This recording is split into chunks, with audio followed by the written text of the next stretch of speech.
AIMIM के जिलाध्यक्ष अमानुल हक अब्बासी ने पार्टी से निकाले जाने के बाद पार्टी पदाधिकारियों पर गंभीर आरोप लगाए हैं। अमानुल हक अब्बासी ने पार्टी के पदाधिकारी पर 10 से 20 लाख में एक सीट पर पार्टी का टिकट बेचने का आरोप लगाते हुए कहा है कि पार्टी के प्रदेश महासचिव पवन राव अंबेडकर द्वारा फेफना की सीट से लिए 10 लाख की वसूली की गई। उन्होंने पार्टी नेता ओवैसी के प्रति निष्ठा जताई, किंतु पार्टी के पदाधिकारियों के रवैये को अलोकतांत्रिक बताया। कहा कि उन पर हुई कार्रवाई गलत है, बावजूद भी पार्टी के निष्ठावान कार्यकर्ता के रूप में कार्य करते रहेंगे। आपको बता दें कि फेफना से एआईएमआईएम से घोषित प्रत्याशी शमीम अंसारी उर्फ भोला को पार्टी का टिकट दिया गया, जिन पर बाद में भाजपा का कार्यकर्ता होने का आरोप लगा। तो एआईएमआईएम के प्रदेश अध्यक्ष शौकत अली ने जिलाध्यक्ष अमानुल हक अब्बासी को अगले 5 वर्ष के लिए पार्टी से निष्कासित कर दिया है। न्यूज़ 9 नेटवर्क से बातचीत में क्या कुछ कहा जिलाध्यक्ष अमानुल हक अब्बासी ने, सुनिए। देखिए पत्रकार महोदय, अब तो मैं जिलाध्यक्ष नहीं रहा उस निष्कासन की वजह से। मेरा नाम अमानुल हक अब्बासी एडवोकेट है और मैं पूर्व जिलाध्यक्ष हो गया हूँ एआईएमआईएम का। देखिए चूँकि फेफना विधानसभा 360 जो हमारी कॉन्स्टिट्यूंसी है, उस कॉन्स्टिट्यूंसी से भोला अंसारी यानी भोला नेताजी उर्फ शमीम अंसारी को मैं ले जा कर के टिकट दिलवाया। मेरे साथ हो गए और उन्होंने कहा कि जो है मैं चुनाव लड़ना चाहता हूं आपकी पार्टी से। मैंने कहा कि बेशक आपका स्वागत है, और मैं ले कर के गया पार्टी कार्यालय पर। मैं ले कर गया वहां पर जो है उन लोगों ने मुझसे कहा कि जो है पार्टी से अगर इनको टिकट लेना है तो कुछ पैसे जमा करना होगा। तो मैंने उनसे पूछा क्या जमा करना है, तो वहाँ बातचीत शुरू हुई और मैं बातचीत नहीं किया बल्कि डायरेक्ट भोला अंसारी ने ही बातचीत किया। तो वहाँ बात शुरू हुई 20 लाख रुपये से, और शुरू करते करते 10 लाख रुपये पर ये लोग तय किए। और उसमें से हमारे सामने मिठाई के डिब्बे में भोला अंसारी ने कहा कि देखिए भैया ये 4.5 लाख रुपया है और इसको मैं दे देता हूँ। मैंने कहा कि आप ले जाइए, उनको दे दीजिए, मुझसे पैसा से कोई लेना देना नहीं है। और फिर उसके बाद उनका टिकट कंफर्म हुआ, उनको ए और बी फार्म वहाँ से 2 बजे रात को मिला। और उसके बाद से मेरी तबीयत ख़राब हो गई थी तो मैं चला गया। तो फिर जब वो ए और बी फार्म लेकर आए तो उन्होंने बताया कि भैया 5,50,000 रुपया और मुझसे लिए हैं। मैंने कहा कि भाई ये आप जानिए और वो जाने। तो इससे कुल मिला के 10 लाख रुपया उन्होंने दिया। और वो मतलब किससे बातें हो रही थी? वो बातें पवन राव अंबेडकर वहाँ प्रदेश महासचिव हैं, उन्होंने जो है उनसे बात करके और पैसा लिया। और उसके बाद से इसी प्रकरण को लेकर के मुझको निष्कासित किया गया है, और यह कहते हुए कि वो आदमी बुरा है। उसकी इतनी सी बात थी कि वो दूसरे पार्टी में था, वो समाजवादी पार्टी में था, 25 सालों से जो है समाजवादी पार्टी में मेहनत किया था।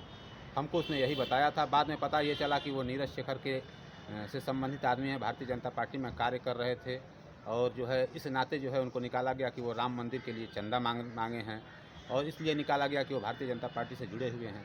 तो कहने का ये सवाल है, हमारे इस्लाम में है कि अगर जो अल्लाह ताला कहता है कि कोई आदमी गैर मुस्लिम है और इस्लाम कबूल कर लेता है, फिर गैर मुस्लिम हो जाता है, फिर इस्लाम कबूल कर लेता है, फिर गैर मुस्लिम हो जाता है, फिर इस्लाम कबूल कर लेता है, फिर गैर मुस्लिम हो जाता है, फिर इस्लाम कबूल कर देता है, तो अल्लाह ताला उसके सारे गुनाहों को माफ़ कर देता है। तो भारतीय जनता पार्टी से हमारी पार्टी में आया, हमारा कौम का था, मुसलमान था, और उसके बाद से मैंने पार्टी में लाया। वो इस्लाह कर करके जो है पार्टी का झंडा उठा लिया और चुनाव लड़ने के लिए तैयार हो गया। तो आप बताइए कि अल्लाह से बड़े ये लोग तो हैं नहीं। जब अल्लाह इस तरह का काम करने वाले गैर मुस्लिम को उसके सारे गुनाहों को माफ़ कर सकता है जब वो जो है इस्लाम में दाखिल हो जाता है, तो एक भारतीय जनता पार्टी से अपना भाई अपनी पार्टी में जो है अगर जो आता है, तो क्या ये लोग अल्लाह से बड़े हैं कि उसको माफ़ नहीं कर सकते थे?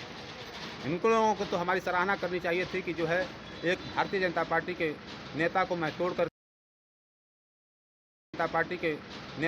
तोड़ करके और यहाँ पर पार्टी का झंडा और डंडा उठाने के लिए दिया। लेकिन हमको इसकी सज़ा मिली, और पैसा लिए वो लोग, और उसकी ख़ता का सज़ा जो है मुझको मिला। जैसे नहीं कहा जाता है, एक कहावत है कि मज़ा मारे गाजी मियाँ आ मार खाएँ मुजावर।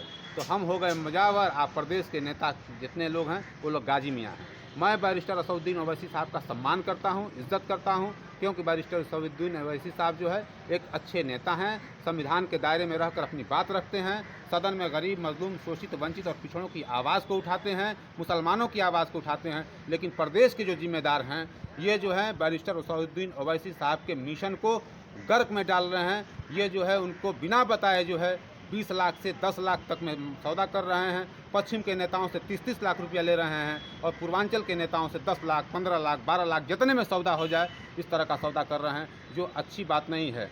और मैं पार्टी हित में काम कर रहा था। आप लोग जानते हैं, आप लोगों ने मेरा सहयोग किया था।